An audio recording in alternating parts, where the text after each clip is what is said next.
Watching Paul Ryan right there on your screen. We'll get to him in a moment here, too. But it claims to erase the budget deficit in 10 years, Ryan's plan does. It's important to note the plan does not cut spending. It actually lowers the rate of spending. $5 trillion less over 10 years. It would substantially lower tax rates for individuals by establishing just two tax brackets, 10% and 25%. It also assumes the repeal of the president's signature legislation, Obamacare. The budget calls for welfare and food stamp reform, including the reinstating of welfare programs' work requirements, and will provide more than $560 billion for defense spending over the next fiscal year. Maryland Congressman Chris Van Hollen, Democrat ranking member of the House Budget Committee, my guest now, sir. And welcome back to America's Newsroom. Morning. It's good to be with you. The headline, $4.6 trillion in deficit reduction over 10 years. What's wrong with that?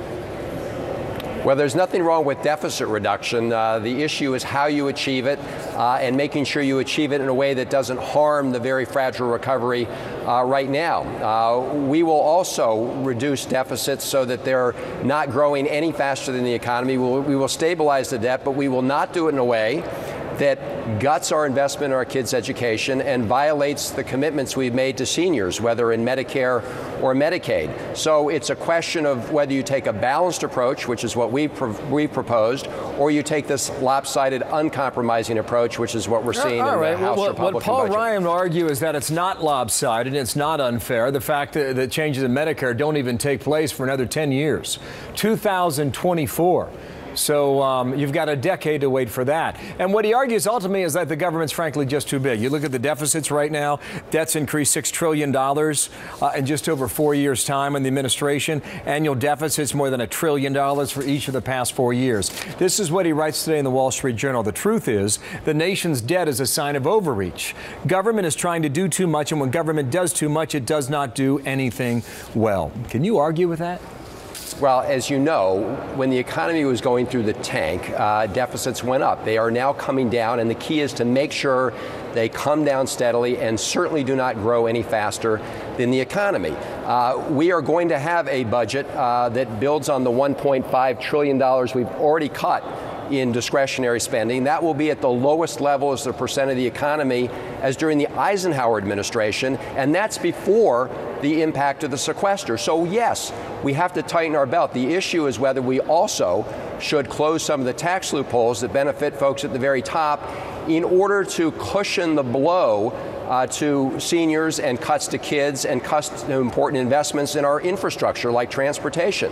If you take a balanced approach, then you have shared responsibility, Bill, rather than just given folks at the very top. I've heard the talking points many times, and I respect you for coming back and arguing this again with us today. Bill, it's not talking points, it's economics. Hang on one it's second. economics. Here's the question, though, is that how do you know where you even stand if your colleagues in the Senate haven't even shown their hand in 1,400 days? How is it possible to work that way?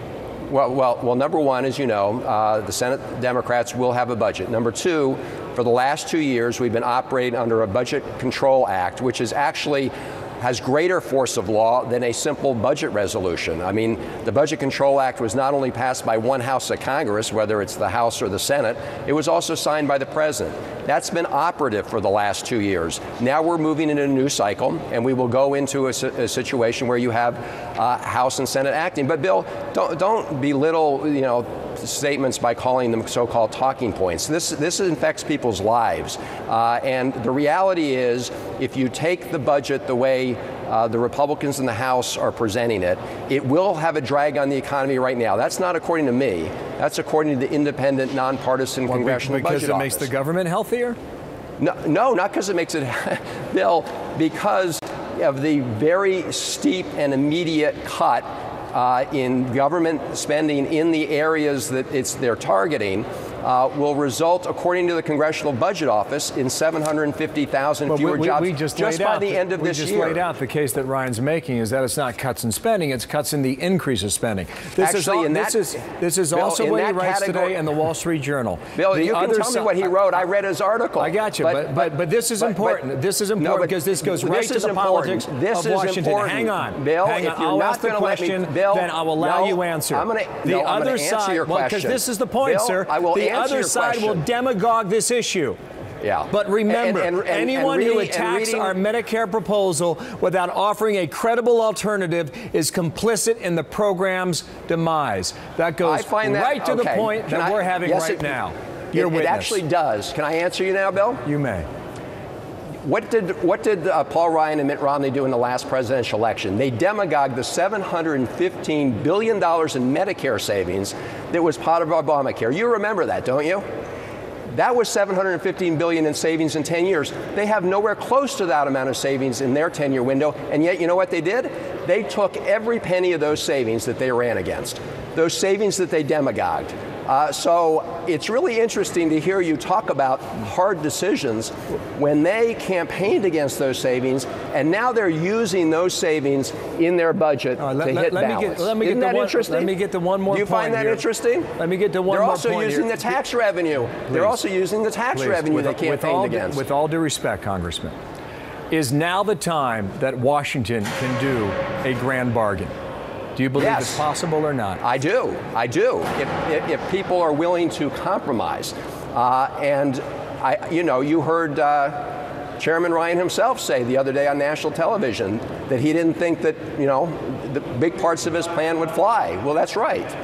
So if they're willing to compromise, if they're willing to take a balanced approach, the same kind of approach that bipartisan fiscal commissions have recommended in terms of the split between revenue and cuts, then there's a path forward. If they're going to insist on doing this simply by cutting our investments in education and violating our commitments to seniors, we're not going to get there. You just talked about the lack of Medicare cuts. They whack Medicaid by almost $1 trillion. Well, he's talking right now. We're going to present his ideas, and we'll bring you back on. I really appreciate the back and forth, Chris. Well, reading a Wall Street Journal article by Paul Ryan on the air, I mean, I don't see how that's the fair and balanced approach, but I appreciate being on. All right, well, we had you on to present the Democratic side, and we're using the Wall Street Journal piece to present the Republican side.